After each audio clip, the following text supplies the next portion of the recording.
Heritage Day Awards. So make sure next year, like August, September time, I know like queers, we don't like do things timely, that's fine.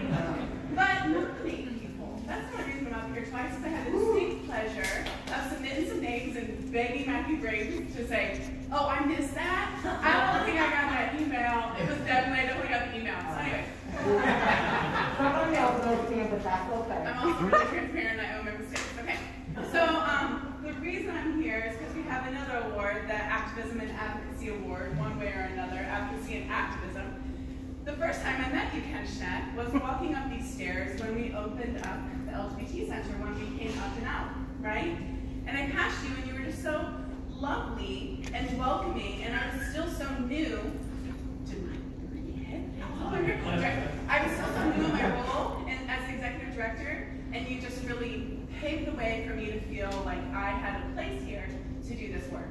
So in 2020, some stuff happened, right? Some stuff happened. Media was definitely still under attack, and the pandemic was happening, and we lost our only LGBT publication in the state of Ohio. And Ken Schneck was like, finally, what all I've been waiting for was this moment to start an LGBT publication for all of Ohio. I'm sure there's other things that went into it. But what's really brilliant about the Buckeye Flame specifically is it is a news source that we go to, right? It's our place. There are human interest stories and there are calls to action every single time. The beautiful thing about this is it's a startup. So if you're doing a startup nonprofit like the Riley Silver House or a startup business, you're going to have to take risks and people aren't getting paid at first. One of the things I really love about this within advocacy and activism is that Ken is committed to paying his writers. That's really important because when we talk about paying ourselves for our work and showing up for one another, when we're able to do that as our business model, as our nonprofit model, that's something that people don't see in the advocacy and activism. So I love the Buckeye Flame so much. The other thing I'm going to say about it is if you're not already signed up for the Spark, get on it. I don't know what your problem is. So the Buckeye Flame, follow them on Facebook, follow the LGBT Center on Facebook, like do all the likes and all the things. But one thing that I always do is I always scroll to the very bottom of the article because there's links to our community. There's practical steps that we can do something with what we just learned. There's ways to continue to connect. And that's what advocacy and activism are really all about, is making it accessible and helping us find the way to do something, right? So we don't feel completely disempowered. So Ken Schneck, I totally adore you and thank you for coming up here and doing this award thing.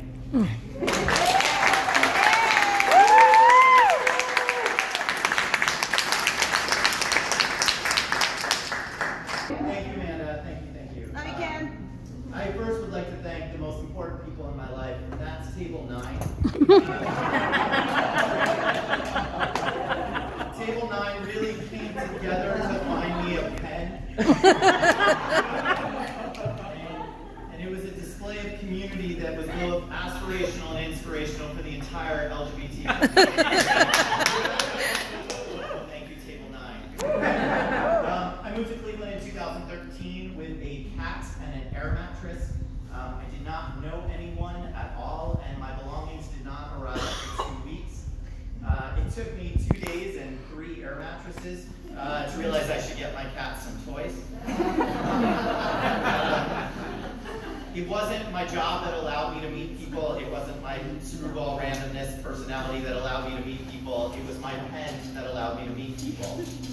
I started writing for Cleveland Magazine, and they sent me all over the city, and I met the most incredible people doing the most incredible things, and really quickly I was able to say, holy crap, I like it here. And then I started volunteering at the center. I loved volunteering at the center. I very purposely volunteered on Friday mornings to be here when the SAGE community was here, because their stories beat all of our stories, and their stories are important, and their stories need to be heard. Yes. Mm-hmm. And then, one day, Phyllis said, can you come in my office? And I thought, oh, crap. I literally was just answering the phones. How could I screw that up? And Phyllis called me into her office, and I went into her office, and she sat me down, and she said, Cleveland Pride was just canceled. What? I just moved here. Can you help us write a press release? And so we sat down and we crafted a press release, and they did the heavy lifting, and I think I just did a little bit of editing. And at the time I was writing for the Huffington Post. And I went back to my house and I called my editor of the Huffington Post and I said, I think something's going down in Cleveland and you should send someone. And he said, cool, you're already there. Can you write something? I said, sure. So I wrote something up really quickly just about what it was to move to this city and have the pride be canceled. And usually the Huffington Post buries that on a subpage of a subpage, and they put it on the Huffington Post homepage. And that was a lot for me. And it was amazing, and it really helped me pivot to, oh, I really should be using my pen to write about the LGBTQ community. This is my community, and I really believed in that moment this was my city. So I started doing LGBTQ writing. I wrote for Prism magazine. They asked me one day, can you just fill in as the editor of Prism magazine for a couple weeks? I said, sure, I will do that for a couple weeks.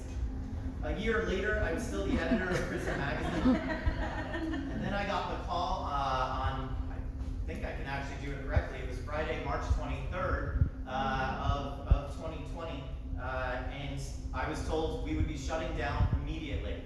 And there would be no more LGBTQ publication in the state of Ohio, with the exception, I'm all about credit where credit is due, Fusion magazine of Kent State University, they do incredible work. You would never think that's a student publication. They're doing incredible work. So I immediately sat there and thought, two things. Crap, I really like that paycheck. And two, we can't be in a state that has no LGBTQ publication. So I called Elaine. Elaine had been writing for Prism magazine, and I said, we can't allow this to happen. So what would it look like, and we did this brainstorming very quickly, what would it look like if we had an LGBTQ publication the way that it should look like?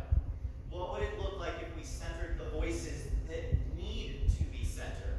What would it look like if the LGBTQ content in Ohio was about more than white gay men in Columbus? Because I don't know if you know this, the LGBTQ community in Ohio is more than white gay men in Columbus.